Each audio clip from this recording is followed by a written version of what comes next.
Actually, before I start, I want to take a moment to appreciate all of you coming out here today. And honestly, I think it deserves a round of applause for a second, all right?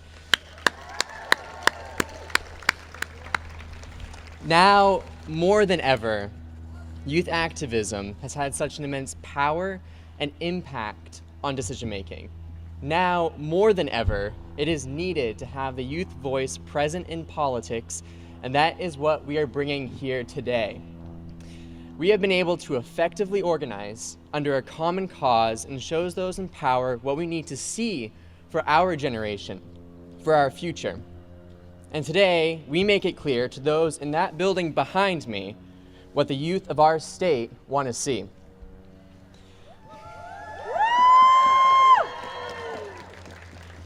Therefore, as we talk about climate action and the necessity for a just transition, enhanced public transit becomes a crucial method to achieving these goals. In the state of Maine, 54%, a majority of our greenhouse gas emissions come from the transportation sector. It is also no coincidence that at the same time, 78% of Mainers commute to work alone, the highest emitting mode of transportation.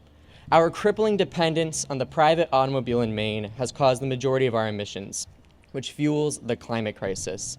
I am certainly not the first person to tell you this, but climate change has detrimental effects on our communities, our environment, and poses a threat to our existence.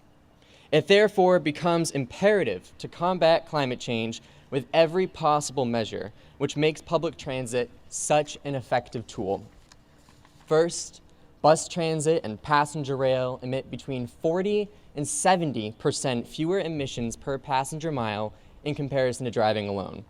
This is a significant reduction and would support all of our climate goals. Moreover, a shift to public transit reduces the demand for cars and car-centric infrastructure, which are major contributors to our emissions. Second, more public transit reduces the demand for chemically and energy-intensive natural resources. Although electrifying vehicles is important in reducing our emissions, it cannot be our only solution. EVs require the extraction of lithium, which requires a great amount of energy and chemicals. It pollutes our air and water, disrupts wildlife habitat, and causes long-term ecological damage. When we talk about climate action and a just transition, it means that we need a sustainable approach to reducing our emissions. As such, public transit minimizes the need for such extraction. And lastly, the need for enhanced public transit goes beyond the environmental benefits. It's about the soul of our communities and bettering our youth. Expanded transit means that we allow our youth access to better job opportunities, higher education, and overall mobility. It means that we don't have to shell out over a third of our income towards transportation. It means that we allow our communities to be connected as one, to allow the promotion of our overall well-being. I find it critical in the fight against climate change to make sure that we are rebuilding our communities to the way we envision our future. All in all, it is clear that the responsibility of decision makers today is to ensure a better tomorrow, our tomorrow. They need a push from youth advocates like ourselves to show them that they are voting in support of a brighter future for us. This is why I encourage all of you to advocate today on Youth Day of Action for LD 1559. The bill aims to expand transit significantly by investing tens of millions of dollars in transit operations across the state.